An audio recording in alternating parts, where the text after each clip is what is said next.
लाते थे उस नाज़नीन नर्म नाजुक जिस्म पर, और इमाम अली मकाम हटाते रहे कूफियों, छोड़ दो मेरा बच्चा जा चुका, छोड़ दो मेरा बच्चा खत्म हो चुका है।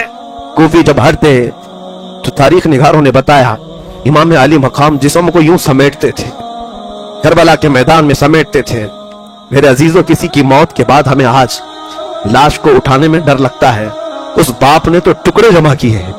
अस्सलामु अलैकुम वरहमतुल्लाह। तो कैसे हैं आप सभी लोग? उम्मीद है आप लोग जरूर अच्छे से होंगे और खैरियत से होंगे। तो आजकल का माहौल के ऊपर मैं एक वीडियो लाया हूँ, तो इसे आप लोग जरूर सुनिए और थोड़ी सी क्लिप आप सभी को मैं दिखाई दिया हूँ। तो ये बयान होने वाला है मुफ्ती सलमान अजहरी साहब का। तो ऐसा बयान आप सभी लोगों ने पहले नहीं सुना होगा जो अभी आपके सामने मैं पेश करने जा रहा हूँ। तो ये वीडियो बहुत खास होने वाला है, तो इसे आप लोग लास्ट तक जरूर देखिए और इसे ज्यादा शेयर करिए और बाकी मुसलमानों तक इस वीडियो को पहुंचाइए, ताकि वो भी सुन्नत रसूल सल्लल्लाहु अलैहि वसल्लम पर चले और वो भी अपने ईमान की हिफाजत कर पाए और वो भी दुनिया से कामयाब होकर जाए और आखिरत में कामयाबी हासिल करे। तो इसी वजह से मैं एक वीडियो लाया हूं जो आप सभी लोगों के लिए बहुत अहम वीडियो है। तो इस वीडियो को आप लोग छोड़कर नहीं जाइए और जरूर देखिए।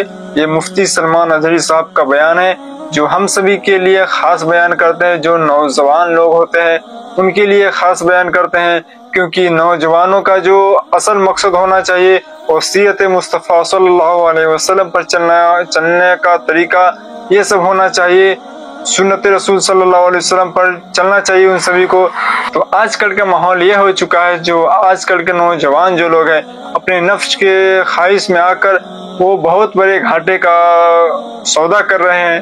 तो इसी वजह से मैं एक वीडियो लाया हूँ। तो आप लोग इस वीडियो को सुनने के बाद आप लोग जरूर, आप लोगों का ईमान मजबूत हो जाएगा, ईमान में ताजगी पैदा होगी। तो वीडियो को स्टार्ट करते हैं बिना देरी के। तो इस वीडियो को आप लोग लास्ट तक जरूर देखिए और इसे ज्यादा शेयर करिए और अपने दोस्तों भाइयों के पास इसे जरूर शेयर करिए। शहजादे ने जो तकरीर की है उस रात, अजीजान गिरामी, अगर पढ़ोगे तो तुम्हारी आंखें भीग जाएंगी, रो पढ़ोगे। हुसैन आजम के सामने ये बच्चे खड़े होकर के जो जुमले कह रहे थे, अल्लाह अकबर, वफादारी तो उनके खानदान में कूट कूट कर भरी हुई थी। हर बच्चा खड़ा होता और कहता, ये आप कैसा मशवरा हमें दे रहे हैं इमाम अली मकाम, इमाम पाक, आपके बाद जीना किसको कहते हैं, आपके बाद जिंदगी किसको कहते हैं? अगर आप यहां पर कत्ल कर दिए जाएं और हम जिंदा रहें तो हमारी जिंदगी पर लानत हो, हमारी जिंदगी पर अफसोस हो। ऐसा हरगिज नहीं होगा कि जब तक हम जिंदा हैं आपकी तरफ कोई तीर भी आए।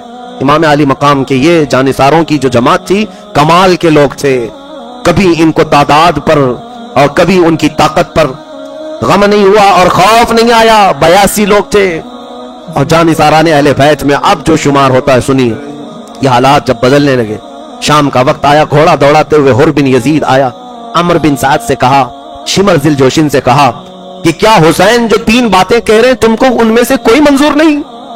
अमर बिन साद ने कहा, मैं मजबूर हूं, मैं क्या कर सकता हूं। उबैदुल्लाह बिन जियाद की तरफ से ये शिमर दिल जोशिन खत लेकर के आया है। उबैदुल्लाह बिन जियाद सुलह चाहता ही नहीं, वो सिर्फ कत्ले हुसैन चाहता है।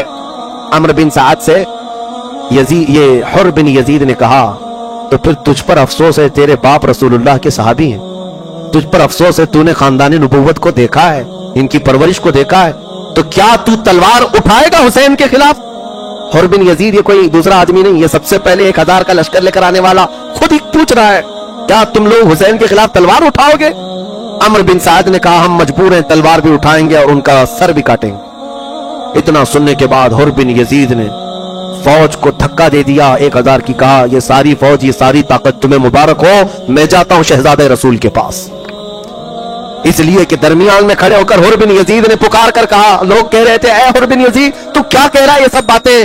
हुर बिन यजीद ने कहा, मुझे ये महसूस हो रहा है मैं जन्नत और दोज़ख के बीच में खड़ा हूं, मेरे हाथ में रब ताला ने आज फैसला दिया है, और तू चाहे तो दोज़ख ले ले, चाहे तो जन्नत ले ले, इसलिए कि मैं जन्नत के हसीन चमकते हुए चेहरों को देख रहा हूं और किसी कीमत पर मैं जन्नत को सौदा नहीं कर सकता। इसलिए फौज तुम्हें मुबारक, मैं रसूलुल्लाह के उस शहजादे के पास जा रहा हूं जो जन्नती जवानों का सरदार है। हुसैन की तरफ से किस शहजादे ने ढोल बजाए?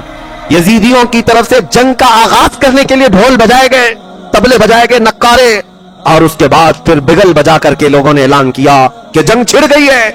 हैरत होती है उन जालिम कुत्तों पर कि रसूलुल्लाह के खानदान के 3 दिन के भूखे और प्यासे शहजादों से लड़ने के लिए 22,000 के नामर्दों की फौज जमा कर ली और जंग का ऐलान करते हो।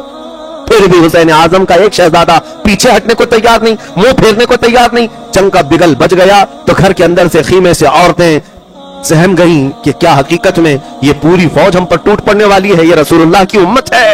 इमाम अली मकाम ने कहा सबर सबर।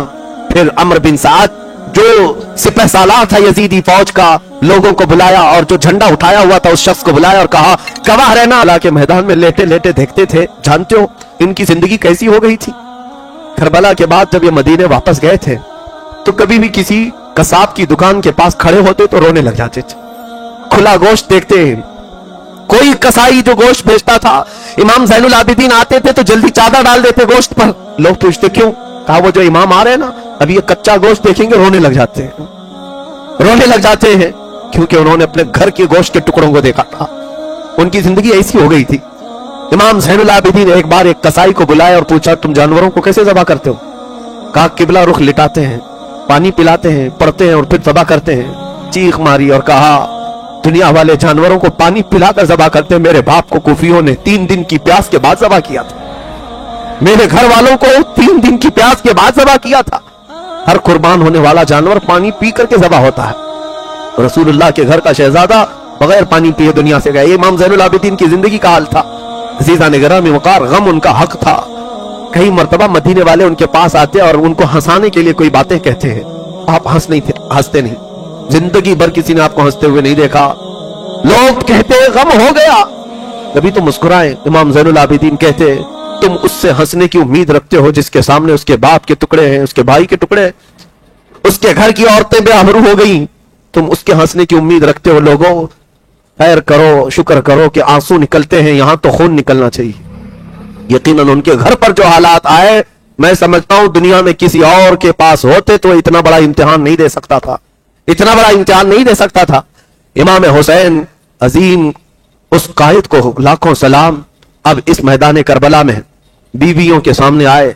सैयदा ज़ैनब जल्दी से एक संदूक लेकर के आई, पेटी लेकर आई और अपने भाई को संदूक खोलकर एक जुब्बा पहनाने लगी। वो रसूल करीम सल्लल्लाहु तआला अलैहि वसल्लम का जुब्बा मुबारक था। इमाम हुसैन ने कहा मेरी बहन, मेरी हमशीरा, आज तो क्यों पहना रही है?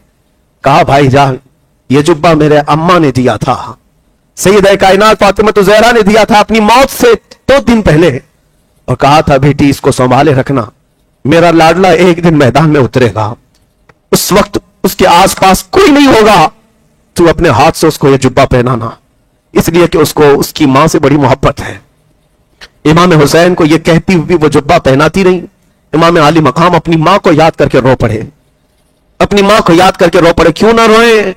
एक इमाम मुस्लिम है जिन्होंने एक रिवायत बयान की है, वो कहते हैं मैंने ख्वाब में देखा था एक बूढ़ी औरत अपने चेहरे पर चादर डाली हुई झाड़ू लेकर मैदान झाड़ रही है। मैं करीब जाकर पूछा बीबी तुम कौन हो? वो अपना चेहरा नहीं दिखाती और कहती है मैं मोहम्मद रसूलुल्लाह की बेटी फातिमा हूं। कहा यहां क्यों झाड़ रही हो? कहा कल मेरा बच्चा यहां गिर कर शहीद होने वाला है, इस मैदान की कंकरियां साफ कर रही हूं। मेरे अजीजों, उस फातिमा ज़हरा के इस अजीम लाडले का आखिरी दीदार है, जिसके हलकूम को मेरे मुस्तफा ने चूमा है, उनका आखिरी दीदार है। जो दोषे पैगंबर का राकिब सवार है उसका आखिरी दीदार है, जिनसे शरीयत मुस्तफा चली उसका आखिरी दीदार है। रसूलुल्लाह का जुब्बा पहना, अमामा पहना, हैदर कर्रार की तलवार जुल्फिकार हाथ में ली, जाफर तैयार का पट्टा और हजरत अमीर हमजा का नेजा हाथ में लिया। सारे तबरुकात एक साथ ज़ेब तन किए। इमाम अली मकाम ये सारे तबरुकात पहनकर खीमे से निकलना ही था कि औरतों की आवाजें आ गई। कहा छोटी सकीना आई और कहा बाबा जान, ये कूफी तो 6 माह के बच्चे को पानी ना पिला सके, आपके बाद ये हमारे साथ क्या करेंगे? आप किसके हवाले हमें छोड़ रहे हैं? इमाम हुसैन ने सिर्फ इतना कहा सकीना अल्लाह उसके रसूल के हवाले तुम्हें करके जा रहा हूं। सैयदा सकीना से कहा बेटी चाहे जैसे भी हालात हो जाए तू अपने हिजाब की पाबंदी रखना, तू अपने पर्दे की पाबंदी रखना। ये आखिरी वसीयतें थी अपने खानदान की अहली औरतों के लिए। और बीबियां ये चेहरा देखती रह गई। मेरे अजीजों, हम तो जनाजा जाते हुए लोगों का देखते हैं, रो पड़ते हैं, लेकिन वो जिंदा जावेद घर से जब रुखसत हो रहा है दूल्हा बनकर, घोड़े पर सवार हुआ, और वो अजीम उनका घोड़ा, जो वफादार घोड़ा जो हर जंग में आपके साथ रहा, आज वो घोड़ा भी बढ़ने को तैयार नहीं था, आगे बढ़ने को उसको एड़ लगाई, उसको मारा, आगे बढ़ने को तैयार नहीं था। मौला हुसैन ने देखा घोड़े से उतरकर बीबी सकीना उसकी टांगों को पकड़े हुए बैठी हुई है और बार बार घोड़े से कहती जाती है कि ए घोड़े, ए सवारी, मेरे बाबा जान को न लेना, इसलिए कि आज अगर तू सवार करके ले जाएगा तो ये वापस नहीं आएंगे। नन्ही सकीना को आपने गोद में उठा लिया और कहा इस अजीम सवारी को ना रोकना, इसलिए कि आज मेरे इम्तिहान का दिन है और तुम्हारे सबर के इम्तिहान का दिन है। ये कहते हुए इमाम आली मकाम घोड़े को दौड़ा दिए। ये आखिरी दीदार था। फिर मैं हुसैन की तरफ से जो ये शहजादा गुलगू खबा रसूलुल्लाह का यह हसीन शहजादा निकला तो मैदान करबला में आकर फिर वो खुतबा दिया जो हुर बिन यजीद के सामने दिया था, अम्र बिन साद के सामने दिया था। आज 10वीं मुहर्रम थी, जुमा का दिन था और ऐन ज़ोहर का वक्त है। उस वक्त हुसैन आजम करबला के रेगजारों में खुतबा देते हैं। अल्लाह की हम्द बयान की, रसूलुल्लाह पर दुरूद व सलाम भेजा और कहा कुफियो, क्या तुम्हें मेरी निस्बत पता है? मैं उस फातिमा का बेटा हूं जो रसूलुल्लाह के जिस्म का टुकड़ा है। क्या तुमने मेरे मुतालिक नहीं सुना? मेरे आका ने फरमाया अल हसन वल हुसैन सय्यदा शबाबी अहलिल जन्नह। क्या तुम्हें मेरी निस्बतें नहीं मालूम? और अगर इन हदीसों पर तुम्हें शक है तो अभी जाबिर बिन अब्दुल्लाह मौजूद है, अबू सईद खुदरी मौजूद है, अभी कई सहाबा रसूलुल्लाह के मौजूद हैं, उनसे जाकर तहकीक कर लो। क्या मेरे रसूल ने ये मेरे मुतालिक नहीं फरमाया? और क्या तुम्हें यह सेब देता है कि तुम रसूलुल्लाह का कलमा पढ़ते हो और उसी रसूल के बेटे के खून से अपने हाथों को रंगीन करो? तो उम्मीद है आप सभी को ये वीडियो काफी अच्छा लगा होगा जो अभी आपके सामने मैं पेश किया हूँ मुफ्ती सलमान अजहरी साहब का बयान। तो ये बयान था हम सभी के लिए, नौजवान के लिए, औरत मर्द बच्चे बूढ़े सभी के लिए इनका बयान होता है। और इनका बयान इस तरह होता है कि लोगों के दिलों पर उतरने लगता है। बहुत सारे लोग ऐसे थे जिनको कुछ नहीं पता था, दीन से दूर थे, सुन्नते रसूल से दूर थे। तो इनका बयान सुनने के बाद बहुत सारे लाखों लोग अपने ईमान को मजबूत किए हुए हैं, अपने ईमान पर चल रहे हैं, अपने नबी की सुन्नतों पर चल रहे हैं। सब कुछ इनकी बदौलत से। बहुत सारे ऐसे मुसलमान थे पहले जो कुछ भी नहीं मालूम था उन लोगों को, न नमाज पढ़ना, न रोजा रखने का तरीका सही से, न किसी से बात करने का तरीका, न चलने का, न उठने बैठने का, बहुत सारे ऐसे मुसलमानों को नहीं पता था। तो इनका बयान सुनने के बाद बहुत सारे ऐसे मुसलमान हैं जो अपने जिंदगी को बदल दिए हुए हैं, अपनी जिंदगी को पूरी तरह से सुन्नते रसूल सल्लल्लाहु अलैहि वसल्लम पर जिंदगी गुजार रहे हैं। मैंने भी ऐसे बहुत सारे मुसलमानों को देखा है कि पहले जितने गाना सुनते थे उससे ज्यादा वो नाच से मोहब्बत करते हैं। पहले जितने गंदी गंदी फिल्म या बहुत सारे ऐसी कॉमेडी जिससे गुनाह होता है वो पहले लोग देखते थे, तो अभी उनका हाल ये हो चुका है कि वो अभी तकरीर सुनते हैं, उलमाए कराम का बयान सुनते हैं जिससे गुनाह ना मिलकर उससे नेकियां मिलती है और इसका अज्र कल क़यामत के दिन, कल हश्र के मैदान में जरूर दिया जाएगा। तो इसी तरह मैं वीडियो लाता हूँ हर रोज ताकि आप सभी लोग इसको सुने और इस पर अमल करें और इसे ज्यादा से ज्यादा शेयर करें ताकि और मुसलमान भाई बहन इस वीडियो को देखकर फायदा हासिल करें और इसे देखकर उनको काफी सारा इल्म मिले ताकि वो भी जो चीज नहीं जान रहे थे वो चीज की इल्म वो उनको हासिल हो जाए। तो मिलते हैं अगली वीडियो में, तब तक के लिए मैं यही वीडियो लाया हूँ। अगर आप सभी लोग मेरे चैनल को सपोर्ट करें ताकि मैं हर रोज नई नई वीडियो लाता रहूंगा जो आप सभी के लिए बहुत खास होने वाला है। तो मिलते हैं अगली वीडियो में, तब तक के लिए ये वीडियो यहीं तक था। अस्सलामु अलैकुम वरहमतुल्लाहि व तआला व बरकातहू।